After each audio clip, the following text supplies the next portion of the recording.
Made in Italy, written and directed by James Darcy, follows the story of estranged father and son, Jack and Robert, played by Liam Neeson and his real-life son, Micheál Richardson, on a journey to sell their house in the beautiful rolling hills of Tuscany.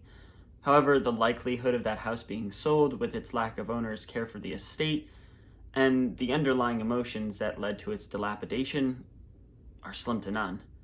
While Made in Italy at times is very dramatic, as its content connects real-life shattering events to the actors portraying the main characters, just like life, it is full of great laughter, charm, and healing, despite the circumstances surrounding all of our main characters. The casting for Made in Italy is as good as one can get, with both experienced and somewhat new to the screen performers. In the aforementioned category, you have Liam Neeson as Robert, an aging artist who has all but given up his craft as he no longer feels inspired after the tragic loss of his wife. And Lindsay Duncan as Kate. Just Kate, mind you, the hard-nosed, no-nonsense realtor that might actually have a softer side than she appears to have. On the younger side, we have Micheál Richardson as Jack, a down-on-his-luck gallery manager who has a divorce pending, and the shadow of the death of his mother looming over him. That is, until he meets Natalia. Natalia, a compassionate single mother restaurateur played by Valeria Bellello. Made in Italy might just be the breakout film for her, as her charm, emotional vulnerability, comedic timing, and compassion that she conveys throughout the film is extremely well done. Now, if you know the background of who Liam Neeson and Micheál Richardson are, and how they can relate to this story, then you can understand how cathartic this film must have been for them both. If you do not know, Liam Neeson was married to Natasha Richardson, an actress from the famous British acting dynasty, the Redgraves. She, unfortunately, died suddenly after a skiing accident when her son, Micheál, was just 13.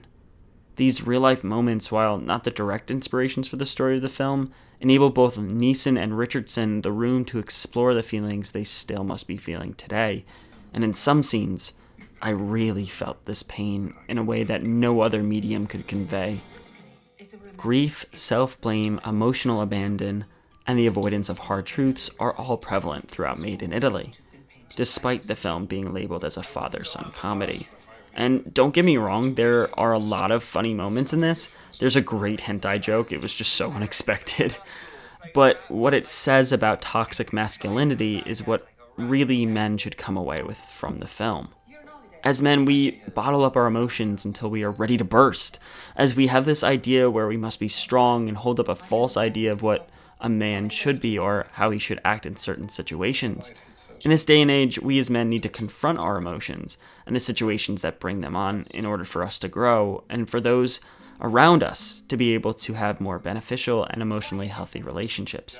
Both Jack and Robert share a traumatizing past and don't realize the extent of the damage they have done to each other until they both confront the event and the events thereafter that led to the strain that their relationship has at the beginning of the film. While Made in Italy is a comedy at times and is categorized as one, as well as a lovely film overall, it is a film that explores the darker side of father and son relationships, loss, grief, toxic masculinity, and so much more.